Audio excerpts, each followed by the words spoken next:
Gloire à Dieu. Que le Seigneur vous bénisse ce soir, ce matin. Amen. Bon, tout à l'heure, pendant la louange, j'ai remarqué qu'il y avait certaines personnes qui étaient assises. Alors, nous allons nous lever. Je vous prie, s'il vous plaît. Nous allons tous tenir debout et nous allons acclamer le Seigneur. Mais attendez. Nous allons acclamer de façon très méthodique. Je vais demander aux membres du groupe musical, s'il vous plaît, mettez-vous en position, le batteur, je vous en prie. Les chantes, s'il vous plaît.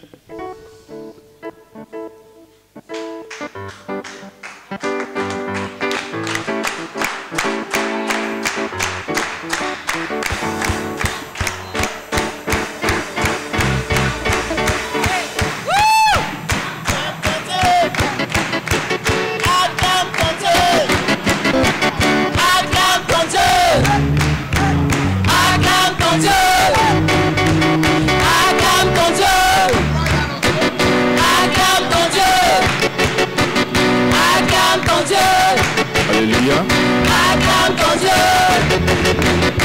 Acclame ton Dieu. Peuple racheté, époux, le Seigneur. Acclame ton Dieu.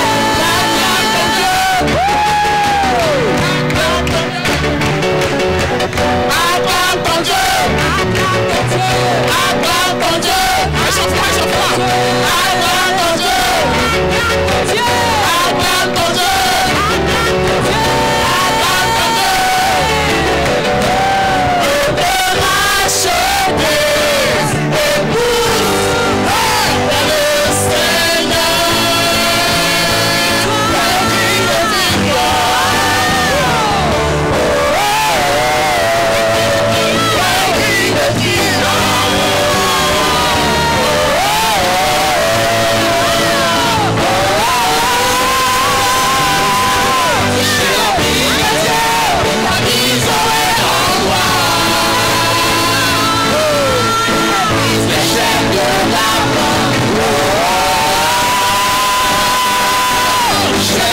de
Le diable entend ça, lui-même il se dit, mais qu'est-ce qui se passe?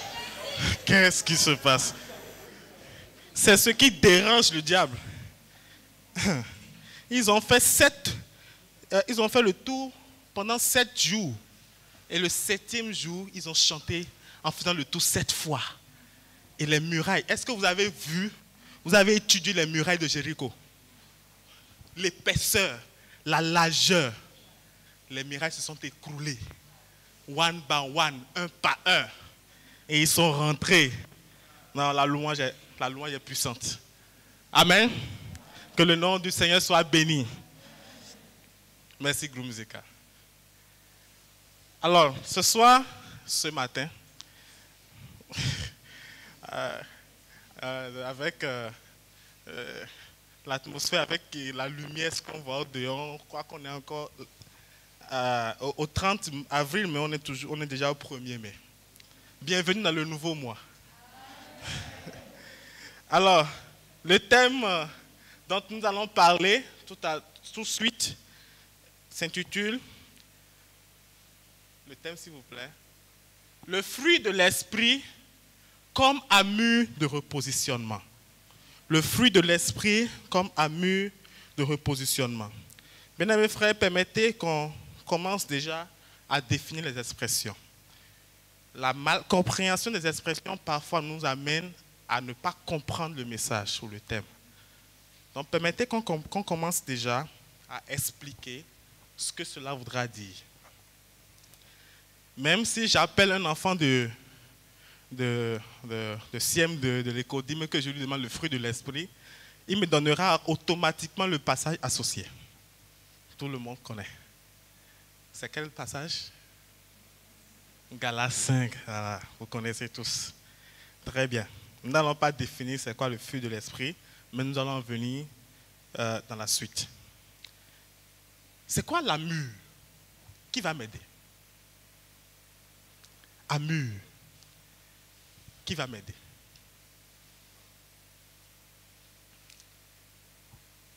Des étudiants en 8e année de médecine. Oui, mais vous êtes en 8e année avec des étudiants en Master 2. Mais dites-moi, c'est quoi AMU? Voilà, le président arrive à relever le défi. AMU, oui. Oui. Merci, mon frère. Cette définition me va largement. C'est un équipement, d'abord équipement, qui a pour fonction de protéger. Alors, depuis le début de l'année, lorsque nous parlions du repositionnement, comment avons-nous défini le repositionnement? Nous l'avons défini sous 2 angles, mais je veux l'angle principal. Repositionnement. Qui va m'aider? Bon, là, je peux désigner, parce qu'on était tous aux enseignements quand même. Le repositionnement. Nous l'avons défini comment?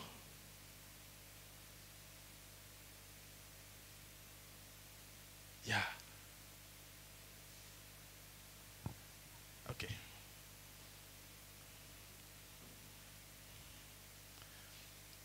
Othniel Convie.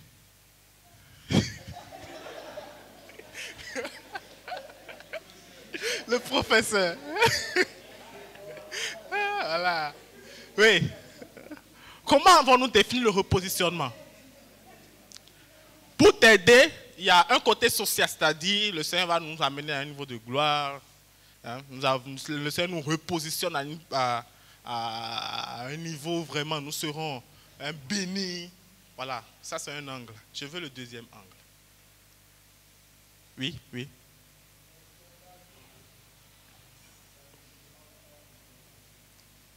D'accord. À un autre point. Très bien. Qui va encore m'aider, s'il vous plaît? Nous en avons parlé le dimanche passé. Oui, mon frère.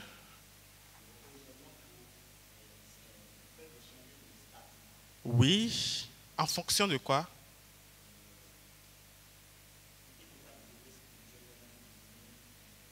Matthieu. D'accord. D'accord. Pourquoi il le faut? Tu es sur le bon chemin. Ok. Qui va m'aider encore? Oui, mon frère? D'accord. Mais ça doit... Oui. Très bien. Merci beaucoup. Par rapport aux fins dernières, là je vous aide encore. Par rapport aux fins dernières, quelle est l'importance du repositionnement?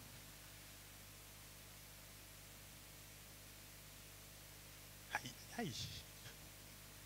Par rapport aux fins dernières, quelle est l'importance du repositionnement?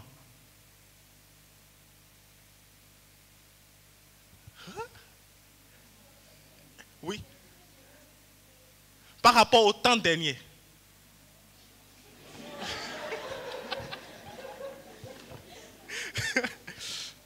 La fin des temps. Quelle est l'importance du repositionnement? Oh, d'accord. Vous dites? L'impact. Ça alors. On va revenir sur l'enseignement. Ça. Ok, dimanche passé, même le pasteur Billy, quand il a fait l'enseignement, il a expliqué que nous traversons des moments difficiles, la fin des temps. Et en fonction de cette fin-là, nous devons repositionner notre vie afin de surmonter en ces temps difficiles. En donnant l'exemple de Job, que Job, malgré son intégrité, va traverser des temps difficiles, mais malgré ces temps, Job va toujours rester intègre à Dieu, jusqu'à ce qu'il va être encore repositionné par Dieu à la fin. Et la Bible va nous dire qu'il a eu le double de ce qu'il avait.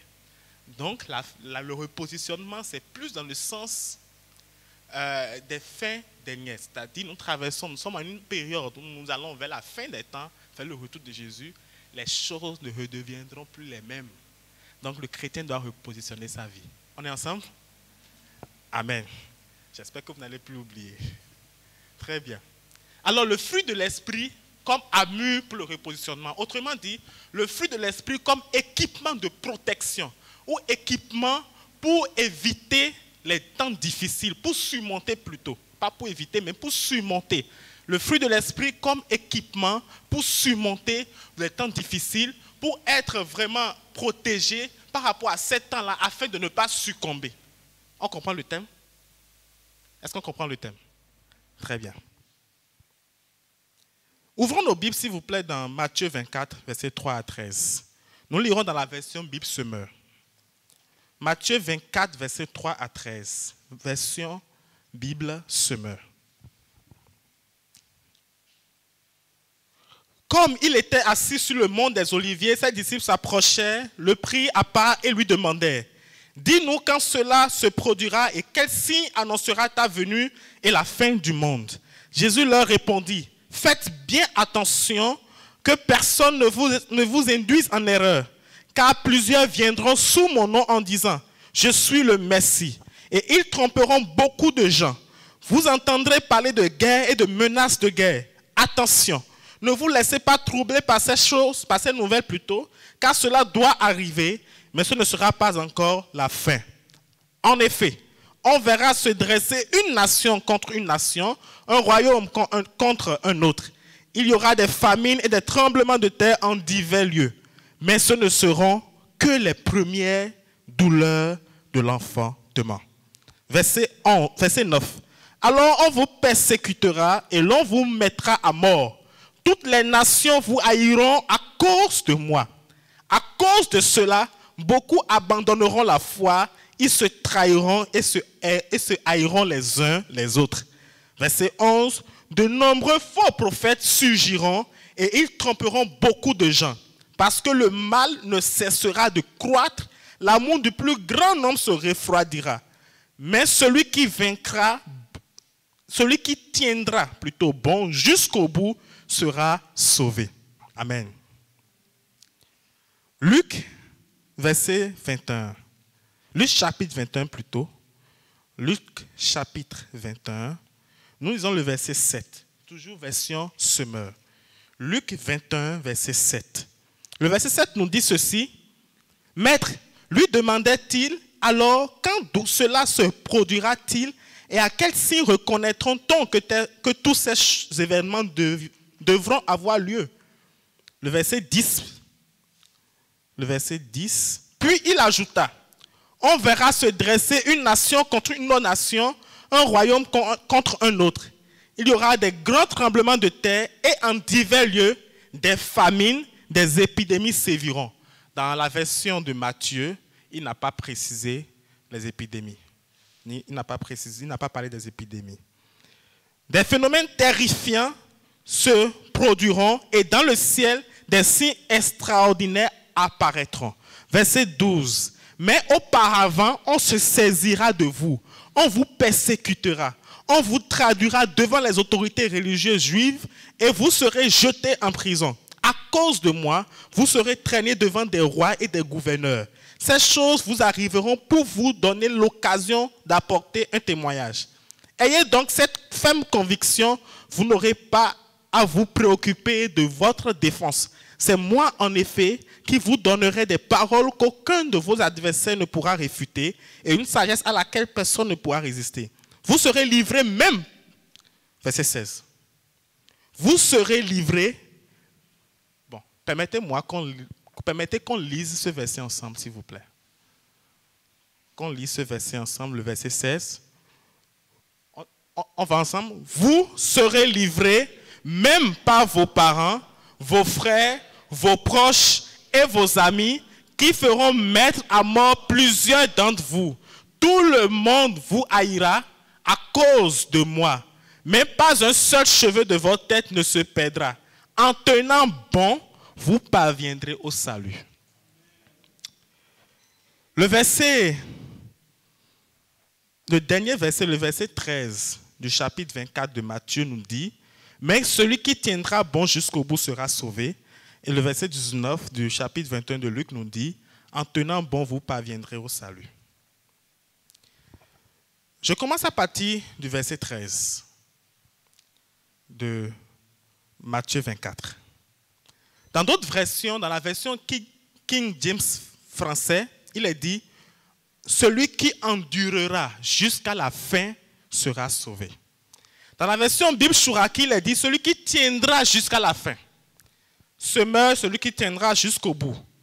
Bible français courant, celui qui tiendra bon jusqu'à la fin. Et parole de vie, celui qui résistera jusqu'à la fin. Bien aimés frères, j'ai une question à vous poser. Qui ne veut pas être sauvé? Qui ne veut pas être sauvé? Qui veut être sauvé? Ok. Tout à l'heure, l'ancien Thomas disait, il y a une condition.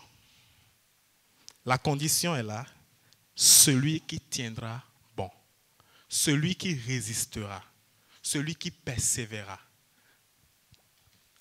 Même Luc, qui nous fait une précision, Luc nous fait la précision en disant, quand Jésus a parlé, il disait que même vos cheveux, quand vous allez parler, personne ne pourra vous résister. Mais Luc va encore préciser à la fin, celui qui tiendra bon. Autrement dit, c'est vrai, il y a le rôle que Dieu joue quand nous témoignons de Christ, mais il y a aussi le rôle que nous devons jouer, le fait de résister. Je crois que tous ici, nous voulons être sauvés. Je crois que tous ici, nous voulons persévérer pour être sauvés. Et le salut dont on parle ici, ce n'est pas le salut que nous avons déjà aujourd'hui. Non. C'est-à-dire entrer dans le royaume de Dieu. C'est-à-dire aller au ciel. On se comprend. Et tous, nous voulons cela. Nous voulons terminer la course. Mais comme Luc chapitre 21, verset 19 nous dit, en tenant bon. Et là, c'est notre responsabilité en tant que chrétien. En tenant bon. Mais beaucoup de choses arriveront. Et j'aimerais qu'on revienne sur ces choses qui doivent arriver. Dans notre lecture, nous avons vu par exemple que les parents même peuvent vous livrer. Vos frères peuvent vous livrer.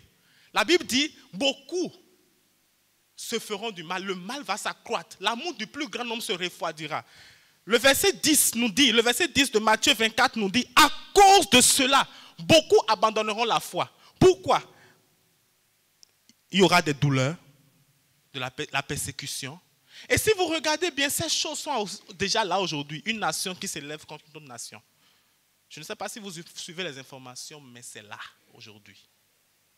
Même dans les nations, il y a déjà des querelles, des bagarres. Bien aimés frères, regardons un peu en Afrique. Quelle est la nation aujourd'hui qui organise les élections sans qu'il y ait un mort? Bon, je ne sais pas si vous en connaissez. Peut-être que c'est ma connaissance qui est limitée, mais je n'en ai pas encore vu aujourd'hui. Il y a eu des élections au Bénin dernièrement, mais il y a eu des morts. Actuellement au Tchad, prions pour le Tchad. Il y a des élections, les gens meurent. La guerre a commencé déjà en interne. Ces choses sont en train d'arriver aujourd'hui. L'amour du plus grand nombre se refroidit déjà. Aujourd'hui, je ne sais pas qui est en train de te blesser dans l'église, par exemple. Dans ton groupe où tu es, dans le département où tu es, quelqu'un te blesse déjà, un frère simple te blesse déjà. Et c'est déjà une catastrophe. Une catastrophe.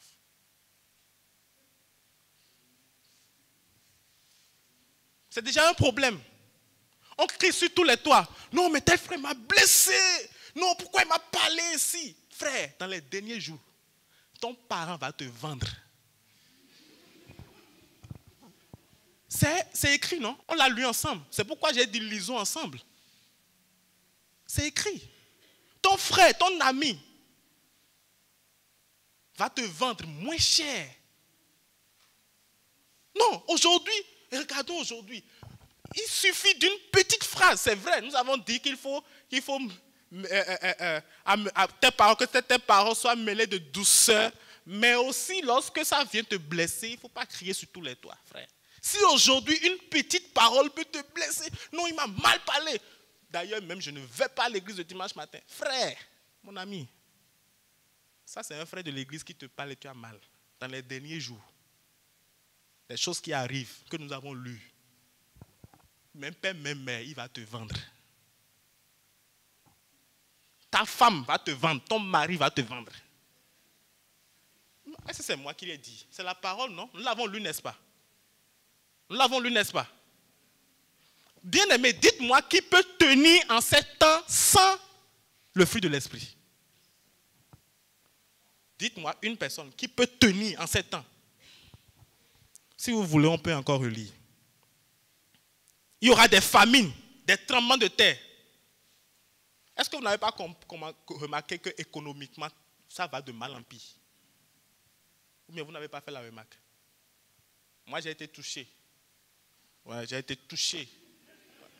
J'ai été touché mal même. J'étais à l'institut, on m'a appelé.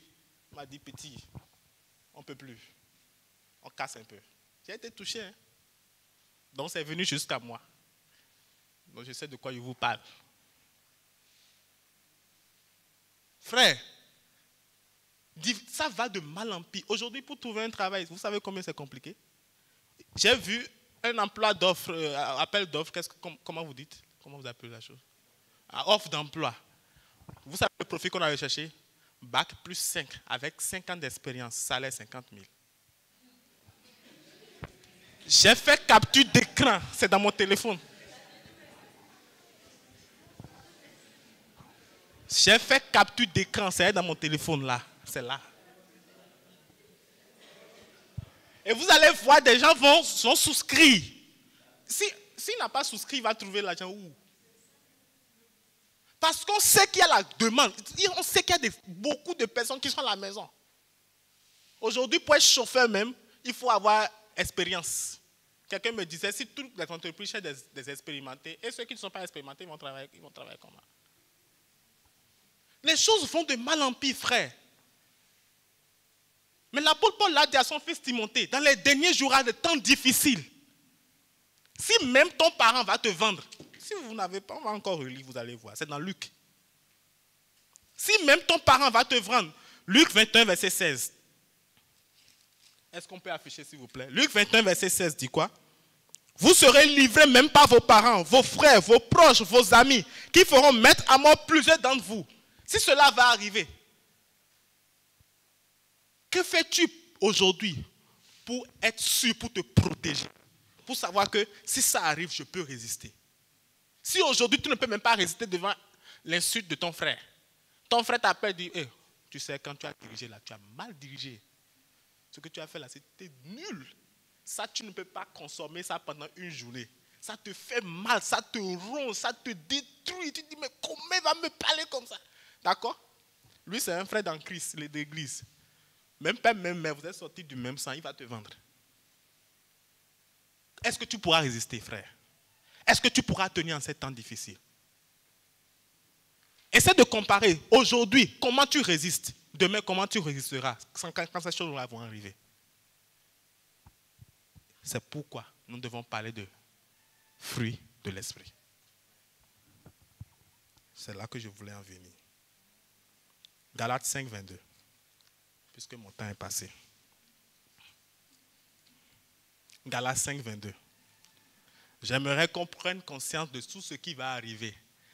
Et quand on essaye de peser sur la balance, on a vu que ce qui arrive aujourd'hui n'est que le 1 millième ou un 10 millième de ce qui arrivera. Alors qu'aujourd'hui, on crie déjà. On est déjà sur tous les toits, en train de crier. Et si ces choses arrivent, on fera quoi? Galates 5, 22. Mais le fruit de l'esprit. Comprenez pourquoi on parle du fruit de l'esprit. J'entends souvent dire, la patience est un fruit de l'esprit. Frère, la patience n'est pas un fruit de l'esprit. La patience est un élément du fruit de l'esprit. La patience n'est pas un fruit. Si la patience manque dans cette liste, ce n'est plus le fruit. Il n'est pas complet. On a dit le fruit de l'esprit, pourtant on a fait une liste de beaucoup de choses. La Bible n'est pas folle quand même. On a dit le fruit. Et on cite. Cela voudra dire que lorsqu'un élément manque, le fruit, tu as tout fait, tu as tout appliqué sans avoir le fruit de l'esprit. Il faut que tout soit au complet. Galates 5, 22. Je peux me déplacer? Je peux. Galates 5, 22. C'est l'amour. Lorsque la Bible dit, l'amour du plus grand homme se refroidira. Est-ce que tu peux avoir un amour profond en ce temps-là à tes propres forces? Non, dites-moi frère, c'est possible? Le moment où ton frère, ton parent est en train de te vendre moins cher, tu pourras avoir un amour pour lui encore par tes propres forces? Si ça ne vient pas du Saint-Esprit, tu vas beau parler en langue. Si tu n'as pas laissé le Saint-Esprit faire un travail, ça ne viendra pas. La joie, avec la crise économique, avec les guerres, tu vois ton papa qu'on est en train de découper comme ça devant toi, tu ne peux rien dire. Aujourd'hui même, on voit déjà des pasteurs des églises, on brûle vif. Brûler vif.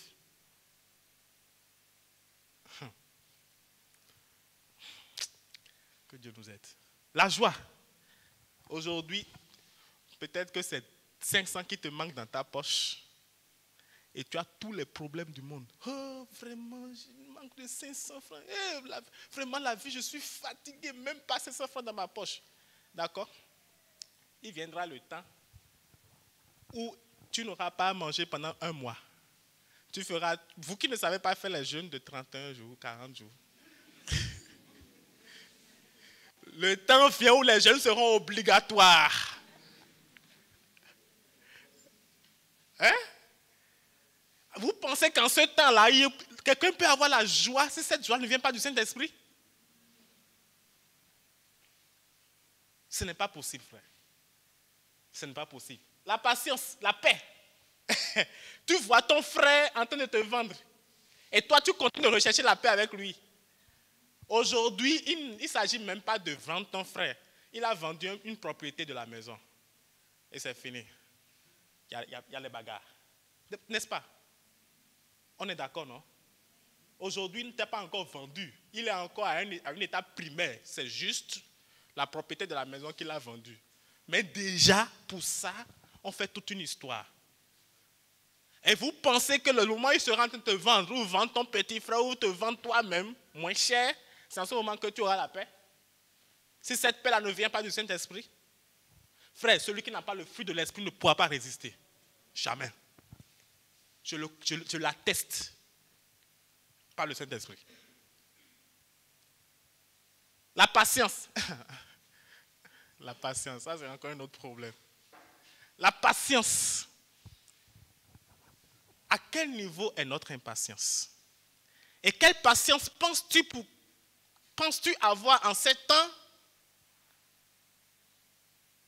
alors qu'on est en train de... C'est le vent là qui me fait mal en fait.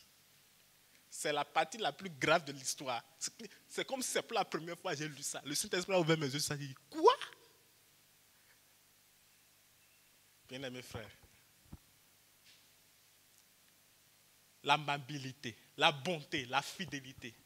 En ces temps-là, Le moment où on sera en train de proposer des trésors, des biens, beaucoup de richesses à celui qui est en train de renier Christ, est-ce que tu persévéreras? En voyant toutes ces choses. Aujourd'hui, c'est ton frère qui t'a mal parlé. Tu es parti de l'église. Non, je ne viens plus. Demain, ce n'est pas ton frère qui te parlera mal. Ce n'est pas le frère de l'église qui te parlera mal. C'est ton frère qui va te vendre. Je le répète. C'est ton frère qui va te blesser. C'est ton frère qui te fera mal, qui te haïra.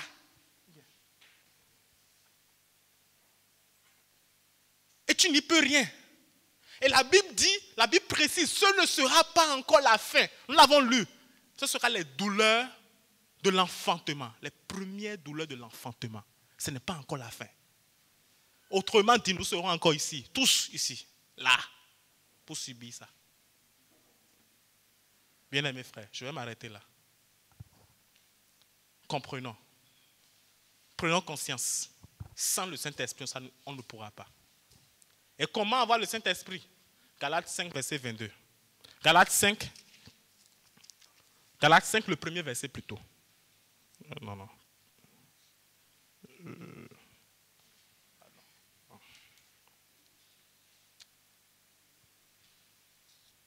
Galates 5, verset 16. Verset 16, s'il vous plaît. Verset 16. Je vous dis donc ceci. Laissez le Saint-Esprit diriger votre vie et vous n'obéirez pas au désir qui aime l'homme livré à lui-même. Si tu ne veux pas obéir au désir, si tu ne veux pas obéir au désir qui anime l'homme, la condition est en haut. Laisse-toi conduire par le Saint-Esprit. Laisse-toi diriger par le Saint-Esprit.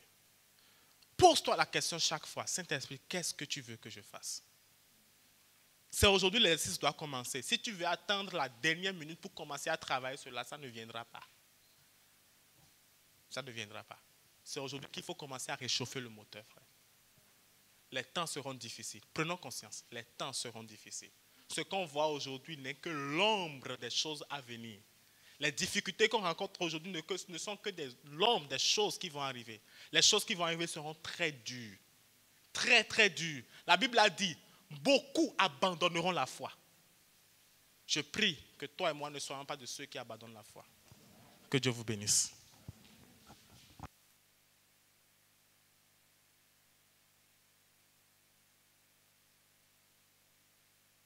Alléluia, merci beaucoup, pasteur. Que le Seigneur vous bénisse.